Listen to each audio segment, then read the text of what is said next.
Hello दोस्तों, स्वागत है आप सभी का अपना चैनल अंकिता दीदी टीचिंग। तो आज हम पढ़ने वाले हैं साझेदारों के पूंजी खाते। तो देखते हैं आज साझेदारों के पूंजी खाता होता क्या है ना। तो अब फर्म में साझेदारों से संबंधित समस्त व्यवहारों का हिसाब किताब की पुस्तकों में लेखा उनके पूंजी खातों के माध्यम से किया जाता है। मतलब जो फर्म है, ठीक है, फर्म मतलब क्या होता है, जो हमारा व्यापार है उसमें साझेदार होते हैं, ठीक है। तो क्या होते हैं साझेदार, जैसे कि दो या दो से अधिक व्यक्ति मिलकर जब कार्य करते हैं तो क्या कहलाता है, साझेदार कहलाते हैं, ठीक है। तो उन जो साझेदार होते हैं उनसे संबंधित समस्त व्यवहारों, मतलब उनके द्वारा जितना भी व्यवहार किया गया है, ठीक है, व्यवहार मतलब उनके द्वारा जितना भी कार्य किया गया है वो क्या होता है, व्यवहार होता है, का हिसाब किताब की पुस्तकों में लेखा उनके पूंजी खातों के माध्यम से किया जाता है। मतलब साझेदारों के द्वारा जितने भी कार्य किए गए उनका लेखा जोखा किसके द्वारा किया जाता है, जो साझेदारों का पूंजी खाता होता है उसके द्वारा किया जाता है, ठीक है। अर्थात साझेदारों की पूंजी खातों में ही उनके द्वारा लाई गई नगद पूंजी, माल, अतिरिक्त पूंजी, ऋण, आहरण, पूंजी पर ब्याज, आहरण पर ब्याज, वेतन, कमीशन आदि की प्रविष्टियां की जाती है। मतलब क्या है, जो साझेदारों की पूंजी खाता होता है ना, उसी में ही उनके द्वारा लाई गई नगद पूंजी, मतलब क्या होता है, जब व्यापार प्रारंभ होता है तो जो साझेदार होते हैं वो क्या लाते हैं, पैसे लाते हैं, ठीक है, रोकड़ लेके आते हैं। तो जो नगद रोकड़ है उनका लेखा कौन से खाते में किया जाता है, जो साझेदारों का पूंजी खाता होता है उसमें किया जाता है, ठीक है। जैसे कि माल हो गया, कई साझेदार क्या होते हैं, रोकड़ भी लेके आते हैं, माल भी लेके आते हैं।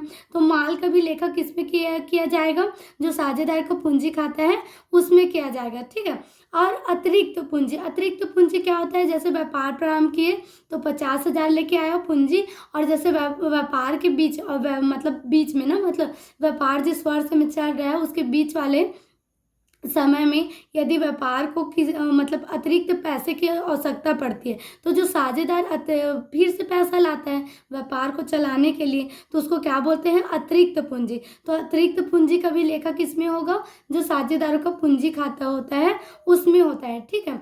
जो ऋण, तो साझेदार ऋण दे भी सकता है फर्म को और फर्म से ऋण ले भी सकता है, ठीक है। तो उसके द्वारा जो भी ऋण दिया जाता है या ऋण लिया जाता है व्यापार से, उसका भी लेखा किसमें किया जाता है, जो साझेदार का पूंजी खाता होता है उसमें किया जाता है, ठीक है। अब आता है आहरण। आहरण क्या होता है, जैसे कोई साझेदार है और वो क्या किया, व्यापार के पैसा को लेके अपना निजी उपयोग किया, ठीक है, अपने घर के सामान खरीदने में लगा दिया व्यापार के पैसा को, तो उसको क्या बोलते हैं, आहरण। तो साझेदार के द्वारा जो भी आहरण किया जाता है उसको कौन से खाते में लिखा जाता है, जो साझेदारों का पूंजी खाता होता है उसमें लिखा जाता है, ठीक है। अब आता है पूंजी पर ब्याज। पूंजी पर ब्याज क्या होता है, जो साझेदार लोग व्यापार को चालू करने के लिए पैसा लगाते हैं प्रारंभ में, है ना, वही क्या होता है, हमारा पूंजी।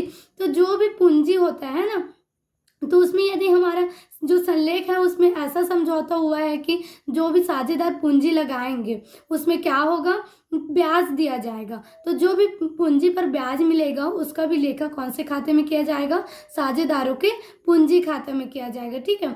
आहरण पर ब्याज।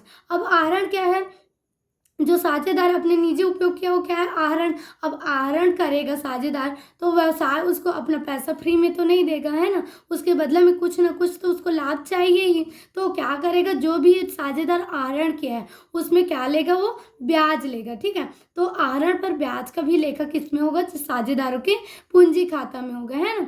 वेतन या कमीशन। वेतन क्या होता है, कोई भी साझेदार यदि बाकी जितने भी साझेदार हैं उसमें से अतिरिक्त कार्य करता है, जैसे कि दो साझेदार हैं, एक क्या होता है बहुत कम कार्य करता है और एक क्या है दिन भर अपना समय देता है वहीं है ना, तो उसको ज़्यादा कार्य करने के लिए क्या दिया जाएगा, वेतन दिया जाएगा। तो वेतन का भी लेखा किस में किया जाता है, जो साझेदारों का पूंजी खाता है उसमें किया जाता है, ठीक है। कमीशन क्या होता है, जैसे साझेदार को कोई टारगेट दिया गया है कि आपको मान लीजिए दिन भर में आपको 5 पुस्तकें बेचनी है, ठीक है।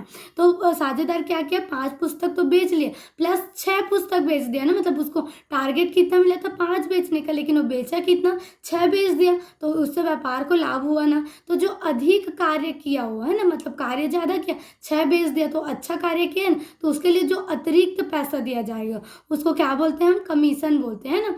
तो वेतन, कमीशन आदि की प्रविष्टियाँ मीन्स क्या होता है, लेखा होता है। इन सभी चीज़ों का लेखा किसमें किया जाता है, साझेदारों के पूंजी खाता में किया जाता है, ठीक है। तो जो हमारे साझेदारों को पूंजी खाता है ना, उसको पूंजी खाते को बनाने की कितनी विधियां है पता है आपको, 2 विधियां है ना। साझेदारों की पूंजी खाता रखने की 2 विधियां हैं, मतलब पद्धतियां हैं, है ना। पद्धतियां मीन्स क्या होता है, नियम होता है ना। अब पहला नियम क्या है, स्थिर पूंजी खाता। स्थिर पूंजी खाता क्या होता है, जिसमें साझेदारों का पूंजी खाता क्या होता है, स्थिर होता है, जिसको हम कम या ज्यादा नहीं कर सकते। तो कौन सा पूंजी खाता कहलाता है, स्थिर पूंजी खाता कहलाता है, ठीक है। और दूसरा क्या होता है, परिवर्तनशील पूंजी खाता होता है, जो आए दिन क्या होता है, उनका पूंजी बदलते रहता है। वो कौन सा पूंजी खाता होता है, परिवर्तनशील पूंजी खाता होता है, ठीक है। तो ये क्या था हमारा, साझेदारों के पूंजी खाता था, ठीक है। आया समझ में। यदि वीडियो पसंद आए तो वीडियो को लाइक कीजिएगा और चैनल को सब्सक्राइब कीजिएगा, ठीक है। Thank you.